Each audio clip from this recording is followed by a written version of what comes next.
আজকে কিন্তু আমি শুধু আমার আদিবাসী ভাই বোনদের নিয়ে কথা বলবো।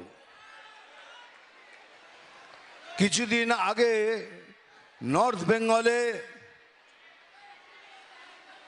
একজন গর্ভবতী মহিলার পেটে লাথি মেরে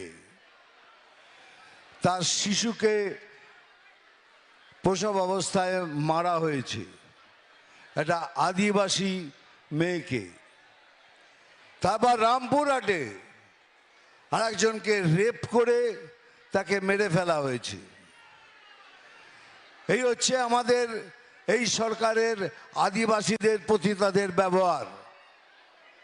আদিবাসীদের পড়াশোনা নিয়ে কথা বলছি।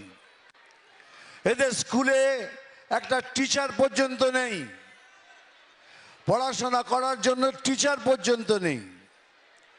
কিন্তু দেখুন, মাদ্রাসার জন্য 5,713 কোটি টাকা দিয়েছেন। মাদ্রাসা চালাবার জন্য উনি 5,713 কোটি টাকা দিয়েছেন। আর এখানে 50,000 প্রাথমিক বিদ্যালয় আছে, যেখানে কোথাও টিচার নেই, কোথাও একটা টিচার আছে, তিনি 5টা ক্লাসেই পড়ান আর সব সাবজেক্ট পড়ান। যদি সত্যি করে হেল্প করতে হয় তো 165 কোটি টাকা দিলে 50,000 স্কুল ভালোভাবে চলে যাবে। কিন্তু ওনার কাছে পয়সা নেই। ওনার কাছে পয়সা আছে মাদ্রাসার জন্য 5,713 কোটি টাকা খরচা করার। ফলো করুন টাইমস নাও খবর।